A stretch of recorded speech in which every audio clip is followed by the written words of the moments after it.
I remember going on some of my early spacewalk training under the water with a really experienced NASA astronaut, 10 spacewalks under their belt, and just thinking, oh God, I know nothing. Our first hyperspeed test flight is a go. Who are you talking to? No one. You were narrating again. I was not. Just doing the mission log. So Tim, nice to meet you. I love the film. I mean, we were just saying, this must be a whirlwind for you. It is, yeah. I was so excited when Disney got in touch because, you know, to be involved in a Disney movie, but also Lightyear, a subject that's so close to my heart. Definitely. And what a cool movie. And it's so funny, I love it. I love everything about it. So it was really, really exciting to be I involved. loved it too. I mean, growing up with the characters and the story, it was just so like nostalgic for me. And in the movie, Buzz feels some type of way about rookies. So for you, do you remember your rookie days as an astronaut? Yeah, definitely. It's a really strange journey because, you know, to be selected as an astronaut, you've got to the pinnacle of your career, whether you're a test pilot or a doctor or an engineer or a scientist, but then you're back to being in the classroom as a rookie astronaut, learning the ropes all over again. I remember going on some of my early spacewalk training under the water with a really experienced NASA astronaut, 10 spacewalks under their belt, and just thinking, oh God, I know nothing. But that's the whole point. Everybody has to learn. Yeah, and I think the movie also embraces that, the kind of the humility that Lightyear has to learn, and the benefits of teamwork. Definitely. And in the movie, Izzy is scared of space. She's like, oh my God, it's everywhere. It never ends. And I thought the same.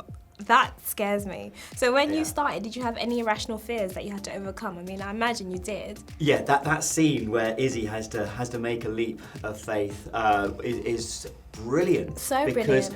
Going out on a spacewalk is like that. You leave the sanctuary of the space station and you feel really safe and secure inside the space station, but then to go outside and just look at infinity and to have to step into the, you know, it's really can be quite nerve-wracking. Yeah. So yes, you have to get yourself ready for experiences like that, and you have to prepare. That's why we train so much. Definitely. And doing this movie now, do you think now this is the way forward? Are we going to hear more of Tim Peake in our movies and films? Is this your new thing now? Oh, I just love remaining open to opportunities. I always have. That's how the whole journey of my life has been. It's never been too planned or orchestrated, and it seems to be a recipe that's worked so far. So, I just love getting involved in any opportunities that come along. Yeah, we'll see what the future holds. We're clear for hyperlaunch. Beep boop, beep boop, beep boop. Whenever I watch space films, honestly, it inspires me to be an astronaut. I'm like, if I put my mind to it, I can do it. So what are your top 3 traits if somebody wants to be an astronaut, for someone like me? Okay, so you have to be passionate about it. That's ticking the box. Okay, Great, number you're one. really excited and passionate about it. You have to think about what you're going to do before you become an astronaut, because nobody is taken from college or school. It's what career have you done before, and can you be as good as you can be at that? So I think that's really important. And then really the third thing, it's all about teamwork. It's all about, you know, getting out there, meeting people, your character, your personality. So away from the thing that you do at work, which you're really good at, what else is it that you do that you're really good at? That's something extra. And also not being scared of space. That's number one. That does help. Space and height. So one thing in the movie, there was that thing, it was like meat, bread, meat.